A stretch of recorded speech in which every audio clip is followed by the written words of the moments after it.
Hello friends, मैं हूं गौरव और स्वागत है आपका इस सीरीज के 6th वीडियो में। पिछले वीडियो में हमने जनरल थियरी ऑफ रिलेटिविटी के बारे में जाना था, जो बहुत सारे माइंड ब्लोइंग प्रेडिक्शंस करती है। इन सभी प्रेडिक्शंस में सबसे ज्यादा रोमांचक और हैरतंगेज कर देने वाली भविष्यवाणी है एक ब्रह्मांड नष्ट कर सकने के काबिलियत रखने वाले सितारे की, जिसे हम साइंस की भाषा में ब्लैक होल कहते हैं। ब्लैक होल उन चीजों में से एक है जिसके बारे में हम बहुत कुछ जानते हैं, बट फिर भी सारे वैज्ञानिक इसे पूरी तरह से नहीं समझते। फ्रेंड्स, ब्लैक होल का फॉर्मेशन तब होता है जब कोई सितारा अपनी पूरी ऊर्जा के स्रोत का उपयोग कर लेता है। एक सितारे को ऊर्जा न्यूक्लियर फ्यूजन की प्रक्रिया से मिलती है, जिसमें 2 या अधिक हाइड्रोजन एटम एक दूसरे के साथ मिलकर हीलियम एटम का निर्माण करते हैं। इस प्रोसेस में बहुत सारी ऊर्जा रिलीज होती है, जो किसी सितारे को अपनी शेप बनाए रखने में मदद करती है। सितारों से निकलने वाली रोशनी और रेडिएशंस भी बाहरी तरफ से एक तरह का प्रेशर लगाती है, जिसे हम रेडिएशन प्रेशर कहते हैं। जब तक ये रेडिएशन प्रेशर ग्रेविटी को काउंटरएक्ट कर पा रहा होता है, तब तक एक सितारा अपनी स्थिति में स्टेबल यानी स्थिर रह सकता है। लेकिन अगर यही बैलेंस बिगड़ गया, तो वही सितारा उसके मास के अनुसार एक व्हाइट ड्वार्फ या फिर एक न्यूट्रॉन स्टार या इवन एक ब्लैक होल में तब्दील हो जाएगा। अब फ्रेंड्स, क्योंकि सभी स्टार्स ब्लैक होल नहीं बनते, इस वजह से हमारे भारतीय वैज्ञानिक एस चंद्रशेखर ने एक बहुत ही इंटरेस्टिंग खोज की। उन्होंने बताया कि सिर्फ कुछ ही स्टार्स ऐसा कर सकते हैं जिनका मास एटलीस्ट हमारे सूर्य के मास से 1.5 यानी 1.5 गुना या उससे ज्यादा होता है। ऐसे सितारे अपनी ऊर्जा खत्म होने के बाद अपनी ही ग्रेविटी में कोलैप्स होकर ब्लैक होल का निर्माण करते हैं। एक सितारे का जन्म और अंत दोनों ही गुरुत्वाकर्षण की वजह से होता है। स्पेस में किसी डस्ट क्लाउड में जब ग्रेविटी की वजह से एटम्स एक दूसरे के पास आने लगते हैं और इसी बीच कुछ ऊर्जा ग्रेविटी की वजह से गेन कर लेते हैं, जिससे फिर न्यूक्लियर फ्यूजन की प्रक्रिया स्टार्ट हो जाती है। और जब तक यही न्यूक्लियर फ्यूजन चलता रहता है, तब तक सितारा अलग अलग तरह के एलिमेंट्स का निर्माण करते रहता है। पहले फेज में क्योंकि स्टार में हाइड्रोजन की मात्रा बहुत ज्यादा होती है, इसीलिए ग्रेविटी के प्रेशर में हाइड्रोजन एटम्स जुड़कर हीलियम में कन्वर्ट होने लगते हैं। और इससे जब स्टार में हाइड्रोजन की मात्रा में अभाव आने लगता है, तो हीलियम और हाइड्रोजन एटम्स आपस में जुड़कर लिथियम जैसे एटम्स का निर्माण करते हैं। और बिल्कुल इसी प्रक्रिया से हमारे ब्रह्मांड में सभी एलिमेंट्स का निर्माण भी हुआ है, सितारों की ही गोद में। जैसे मशहूर साइंटिस्ट कार्ल सेगन ने कहा था कि आपके शरीर का एक एक कण सितारों में ही कभी बना था, और जिसका मतलब ये भी है कि आपकी असल उम्र और ब्रह्मांड की उम्र दोनों सेम है।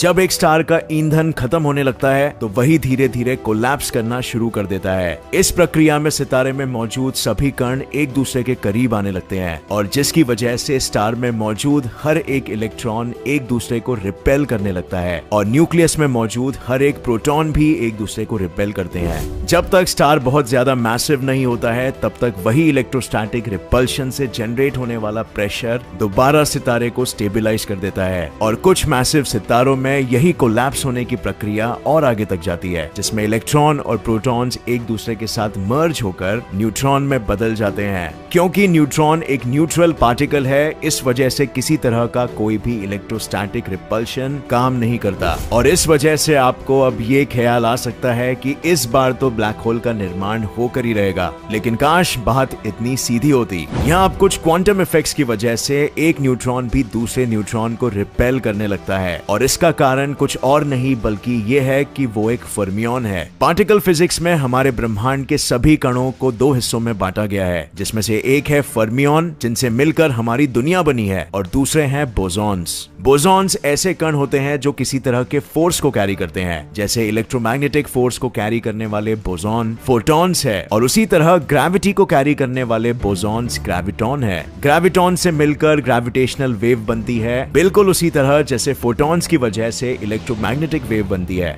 फर्मियंस के बीच एक्सचेंज फोर्स नाम की एक अलग फोर्स काम करती है, जिसका प्रेडिक्शन पॉली ने किया था अपने एक्सक्लूजन प्रिंसिपल में। पॉलीज एक्सक्लूजन प्रिंसिपल के मुताबिक कोई भी 2 पार्टिकल स्पेस में एक ही जगह पर नहीं रह सकता, और इसीलिए यही एक्सचेंज फोर्स 2 फर्मियंस के बीच में काम करता है। जब एक सितारा व्हाइट ड्वार्फ बनने के बाद भी कोलैप्स कर रहा होता है, तब यही एक्सचेंज फोर्स की वजह से जनरेट होने वाला डीजेनरेट प्रेशर अपना कमाल दिखाता है। अगर ये डीजेनरेट प्रेशर ग्रेविटी को पूरी तरह से बैलेंस करने में सफल रहा तो यूनिवर्स के सबसे डेंस यानी घने ऑब्जेक्ट का निर्माण होकर ही रहेगा, और ये है एक न्यूट्रॉन स्टार। इत्तेफाक की बात तो ये है कि न्यूट्रॉन स्टार ब्रह्मांड का सबसे बड़ा एटॉमिक न्यूक्लियस भी है, बट अगर सितारा अभी भी स्टेबल नहीं हुआ हो तो उसके सेंटर में इवेंट होराइजन का बनना शुरू हो जाता है, और धीरे धीरे यही इवेंट होराइजन बड़ा होने लगता है और अपने अंदर पूरे सितारे को समा लेता है। ये इवेंट होराइजन एक खास दूरी तक बड़ा हो सकता है, जिसे हम दी श्वार्ज़चाइल्ड रेडियस के नाम से जानते हैं। अब फ्रेंड्स, आपको ये बात जानकर हैरानी होगी कि अगर इवेंट होराइजन भविष्य में भी हो गया हो तो भी हम किसी भी प्रोसेस की मदद से उसे नहीं डाल सकते, जिसका मतलब ये है कि फ्यूचर में भी अगर इवेंट होराइजन बनने वाला हो तो वही ऑब्जेक्ट थोड़ा समय पहले से ही एक ब्लैक होल की तरह बिहेव करने लगेगा, और वो भी पास्ट में।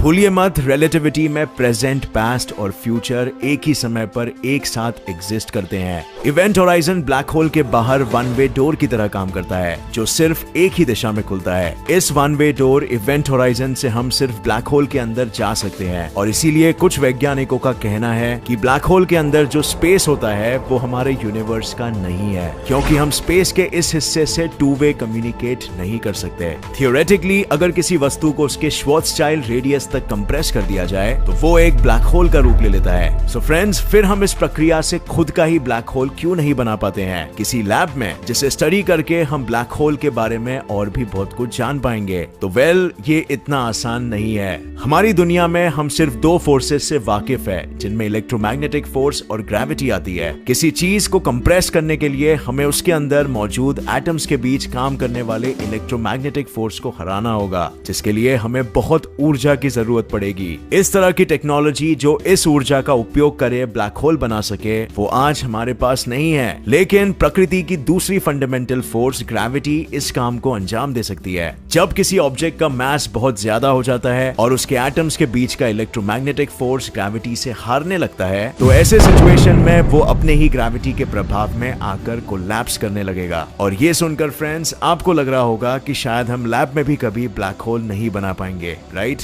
तो निराश मत होइए, एक तरीका है जिसकी मदद से हम ऐसा कर सकते हैं। इस प्रोसेस में हम कूगल ब्लिट्ज नाम के एक ब्लैक होल का निर्माण कर सकते हैं। आइंस्टाइन ने अपने मशहूर E=mc² की मदद से हमें यह बताया था कि ऊर्जा के पास भी द्रव्यमान यानी मैस होता है, और इस मैस की वजह से वो स्पेस टाइम को कर्व कर सकता है, जिसकी वजह से हाइपोथेटिकली एक ब्लैक होल का निर्माण किया जा सकता है। ये तो हुई ब्लैक होल कैसे